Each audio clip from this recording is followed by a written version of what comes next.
on Wednesday, in the aftermath of the President's declaration, Dr. Reuben Abati, a former media advisor to ex-President Goodluck Jonathan, criticized President Tinubu's actions following his declaration of a state of emergency in Rivers State, including a 6-month suspension of Governor Siminalayi Fubara, his deputy, and all members of the State House of Assembly.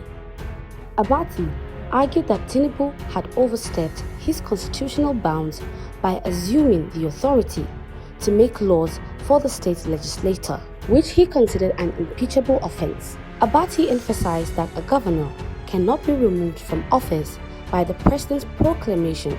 The president has cited Section 305 of the Constitution, claiming he was acting in response to political crisis and alleged destruction of the State House of Assembly building by the governor. Okay, very quickly.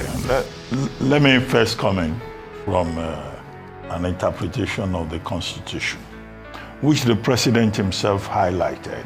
He said he was acting within the purview of Section 305 of the Constitution. Section 305 of the Constitution explains the circumstances under which the president shall declare a state of emergency. And the conditions are properly stated. If the country is facing a threat of war or imminent war, is Nigeria facing the threat of war in Rivers State? That's one question. It also talks about, a situation whereby something could happen in any part of the federation where, Nigeria could find itself in a chaotic situation. The president is required to act. Number 3, where the governor in that particular state does not immediately respond, to the crisis situation and does not approach the president to act in the national interest. So those conditions are properly spelled out. He added that the National Assembly can reject his proclamation and issue impeachment proceedings against him, but it remains to be seen what the lawmakers would do. Section 305 says that the president, will give a proclamation which will be gazetted, and then will go to the National Assembly, and the National Assembly, if it's in session within, 48 hours, would act. If it's in recess, within 10 days, will act.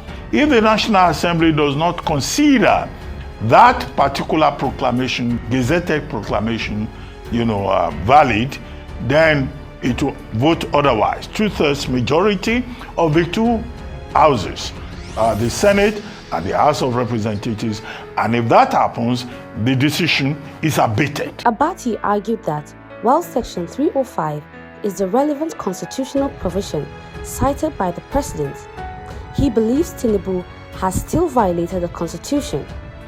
He suggests that the president's actions were not properly guided by legal advice, leading to a misapplication of the section.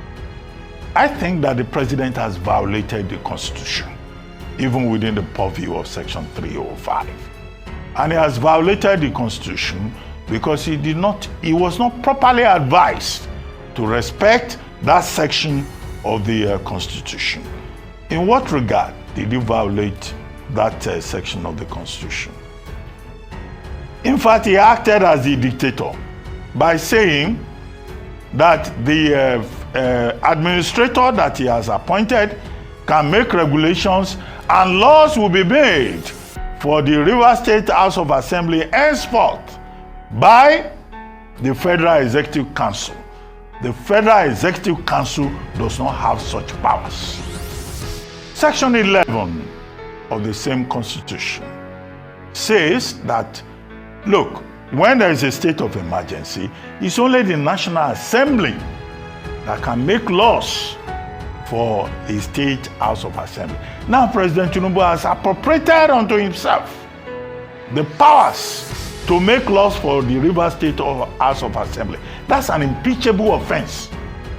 I don't know whether the National Assembly will have the courage either to reject his gazetted proclamation or to proceed on an issue of impeachment against him for violating the Constitution of the Federal Republic of Nigeria. Abati then highlighted another important section of the Constitution, Section 188, which outlined the proper procedure for the removal of a governor from office. He pointed out that this section provides the legal framework for such actions, emphasizing that any attempt to remove a governor must follow the process outlined in the Constitution. Relevant portion of the Constitution is Section 188. Section 188 of the Constitution spells out how a governor can be removed from office. A governor cannot be removed from office by the proclamation of the President of Nigeria.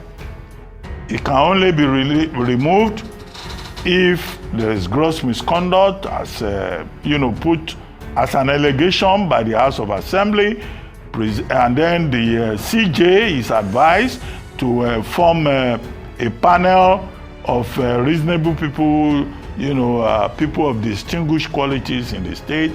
And if that panel now decides within the purview of Section 188 that those allegations are wrong, that puts an end to that process. The president has not followed that.